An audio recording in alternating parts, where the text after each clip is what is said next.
네, 보니까 양볼의 안면 홍조가 꽤 심하신데 자주 붉어지시거나 하시나요? 네, 평소에도 자주 붉어지고 좀 오랫동안 빨개져 있는 편이에요. 아, 그러시죠?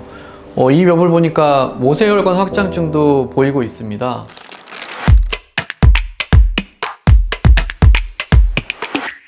안녕하세요. 피부과 전문의 윤성환 원장입니다. 오늘은 안면 홍조에 대하여 이야기를 해보도록 하겠습니다. 안면 홍조 붉음증은 짧은 시간에 반복적으로 얼굴 그리고 이어지는 목과 상체까지 달아오르면서 피부가 붉어지는 증상으로 열감, 땀, 두근거림, 불쾌감이 함께 나타날 수도 있습니다. 피부가 붉어지는 것은 피부 밑에 작은 혈관들이 확장되면서 흐르는 혈액량이 증가하기 때문입니다. 원장님, 홍조가 생기는 원인이 무엇 때문일까요? 네, 안면 홍조를 일으킬 수 있는 원인은 다양합니다. 먼저 유전적인 요인으로 가족력이 있는 경우 홍조가 발생할 확률이 높습니다. 피부가 얇거나 하얀 피부, 붉고 지성 피부로 여드름이 지속되는 피부, 주사의 경우가 이에 해당합니다. 두 번째, 환경적인 요인으로 자외선 온도 변화, 냉난방, 화학물질 등이 피부에 자극을 줄 수 있습니다. 지속적인 자외선 노출로 혈관을 싸고 있는 콜라겐과 탄력 섬유가 손상되어 노화로 재생 회복이 안 되면 혈관이 확장되어 홍조가 발생합니다. 세 번째, 호르몬 변화가 원인이 될 수 있습니다. 특히 여성의 경우 생리주기나 임신, 폐경기 등의 호르몬 변화로 홍조가 발생할 수 있습니다. 네 번째, 정신적인 요인으로 스트레스나 불안감이 홍조를 유발할 수 있습니다. 다섯 번째, 알레르기성 홍조로 특정 음식이나 화학 물질에 대한 알레르기 반응으로 피부가 붉어질 수 있습니다. 여섯 번째, 알코올, 뜨거운 음식 및 매운 음식 등으로 혈관이 확장되어 홍조가 발생할 수 있습니다. 일곱 번째, 여드름, 아토피 피부염, 지루성 피부염 등의 피부 염증 반응이 만성화되는 경우 혈관이 늘어나서 홍조가 발생할 수 있습니다. 홍조 및 신체에서 붉어지는 것은 모두 피부의 혈관이 늘어나서 발생하는 것인데 얼굴과 목은 상대적으로 다른 부위에 비하여 피부가 얇고 표면에 얇은 혈관들이 많이 분포하여 자연적으로도 붉어졌다 말았다 하고 내부적 또는 외부적인 요인으로 혈관이 잘 늘어나게 되면 홍조가 발생합니다.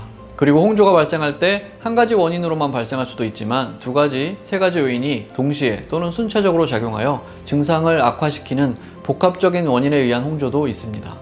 원장님, 그러면 이런 홍조가 되게 지금 원인이 많은데 유형도 좀 나눠져 있는 걸까요? 네, 홍조는 주로 일시적 간헐적 홍조와 지속적 홍조 두 가지로 나누고 있습니다.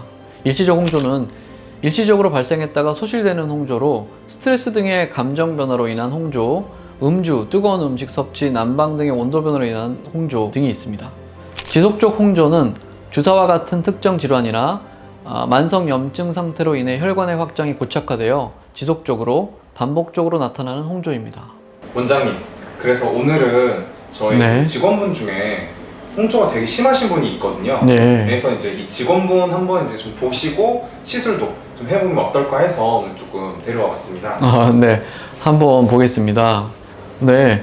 보니까 양볼의 안면 홍조가 꽤 심하신데 자주 붉어지시거나 하시나요? 네, 평소에도 자주 붉어지고 좀 오랫동안 빨개져 있는 편이에요. 아, 그러시죠? 이 묘볼 보니까 모세혈관 확장증도 보이고 있습니다. 치료는 우선 직접적으로 효과가 있는 V빔 퍼펙타 레이저로 확장된 혈관을 줄이는 치료를 시행하고요. 경과를 보면서 필요한 관리 등을 추천드리도록 해보겠습니다. 먼저 V빔 퍼펙타 레이저 시술은 붉음증이 심한 부위 위주로 빠지는 부위 없이 레이저를 조사합니다. 다른 레이저와 다르게 V빔 퍼펙타는 마취 연고를 바르지 않고 바로 시술합니다. 그 이유는 마취 연고는 혈관 수축 작용이 있어서 심한 부위를 확인하기 어렵게 하고 치료 효과도 반감시킬 수 있기 때문입니다. 증상 정도에 따라 다르지만 3, 4주 간격으로 최소 5회에서 필요하다면 20회에서 30회 정도까지 시술하고 있습니다. 네, 홍조는 치료도 중요하지만 적절하지 않은 생활습관 교정이 선행되는 것이 먼저입니다. 우선 열을 발생시킬 수 있는 뜨거운 것, 높은 온도를 피해야 합니다. 사우나, 반신욕, 한낮의 야외활동 등을 피하면 좋고 뜨거운 매운 음식을 줄이면 좋습니다. 또 혈관을 확장시키고 염증 반응도 유발하는 술, 알코올을 줄이면 좋습니다. 그리고 항상 말씀드리는 것이지만 자외선 차단제를 잘 발라 각노화를 예방하고 보습제를 잘 활용하여 피부의 장벽 기능을 유지 보호하면 좋겠습니다. 네, 이렇게도 악화되거나 증상이 심한 경우에는 피부과에 오셔서 정확한 다른 원인에 대해서 판단을 하고 필요한 약을 처방을 하면 좋겠습니다. 먼저 필요에 따라 복용약을 처방할 수도 있습니다. 염증이 심하거나 트러블이 심한 경우 독치사이클린이나 미노사이클린 등의 항생제를 복용하여 염증을 줄이고 피부 상태를 개선하는 데 도움을 줍니다. 여드름이 심한 경우에는 이소트레티노인 등의 비타민 A 제제를 처방하게 됩니다. 피부에 바르는 국소 치료제를 추가하여 염증을 줄이는 데 도움을 줍니다. 메트로니다졸 항생제인 로젝스겔, 교감신경 차단제로 혈관을 수축시키는 미르바소, 항염증 작용을 보이는 수란트라 등이 있습니다. 그리고 폐경으로 인한 홍조의 경우는 호르몬 대체 요법이 도움이 될 수 있습니다. 에스트로겐을 보충하여 증상을 완화시킵니다. 다음으로 레이저 치료 방법이 있습니다. 다른 치료 방법은 모두 간접적인 데 반하여 레이저 치료는 직접적으로 혈관을 수축시키고 피부의 붉은기를 줄이는 데 효과적입니다. V빔 퍼펙타 레이저와 IPL 치료가 일반적입니다. V빔 퍼펙타 레이저의 경우 혈관 안에 헤모글로빈에 열 에너지를 전달하고 그 영향으로 혈관벽이 수축하는 원리를 이용한 대표적인 불금증 치료 레이저입니다. 안면 홍조, 모세혈관 확장, 주사, 여드름, 여드름 흉터 등을 치료하는 데 효과적입니다. 네, 여기에 부가적으로 민감해지고 붉어진 분들은 피부에 건조감을 느끼시거나 불편감을 느끼시는 경우가 많기 때문에 LDM 초음파 피부 관리를 추가하셔서 피부의 건조감이나 붉음증을 진정시켜 드리는 데 도움을 드리고 있습니다. LDM 초음파 피부 관리는 초음파 진동으로 피부 속 세포를 자극하여 활성화하고 피부 탄력, 수분 공급, 항염증 반응으로 진정 효과 등을 보이는 관리입니다.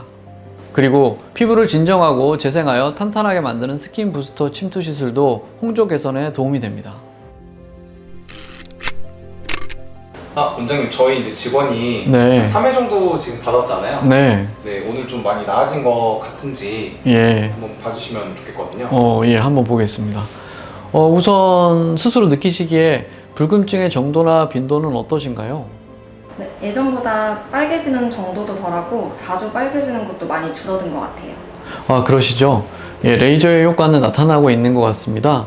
우선은 경과를 보면 얼굴 양볼의 전체적인 홍조 부분은 육안상으로도 좋아지는 부분이 보입니다. 하지만 처음에 말씀드렸던 모세혈관 확장증이 동반된 이 벽 부분은 아직은 혈관이 크기 때문에 3번 정도로는 좀 부족할 수 있고요. 몇 번 정도 더 치료가 필요하다고 보입니다. 근데 그럼 혹시 얼마나 더 받아야 될까요? 네. 보통은 최소 5회 정도 받고 한번 경과를 보면서 이제 판단하시는 경우가 많습니다. 이거는 주관적인 부분이기 때문에 빨간 게 어느 정도 없어져야 된다라는 게 정해져 있는 건 아니에요. 그래서 내가 스스로 느꼈을 때 생활에 불편감이 없거나 아니면은 내가 느끼는 불쾌감이 많이 줄었다면 그 5회만으로 중단하시는 분도 많고요. 나는 빨간 게 정말 많이 없어져야 돼 하면서 10회, 20회, 30회까지 받는 분도 있습니다. 나중에 경과를 보고 판단이 될 것 같습니다. 홍조는 여러 가지 원인에 의해서 발생하고 여러 가지 원인에서 악화되기도 합니다. 그래서 적절한 생활 습관의 교정이 먼저가 되고요. 그리고 필요하다면 전문가의 상담을 통해서 적절한 치료를 받으시면 좋겠습니다. 도움이 되셨다면 구독, 좋아요, 알림 설정 부탁드립니다. 감사합니다. 피부과 전문의 윤성환 원장이었습니다.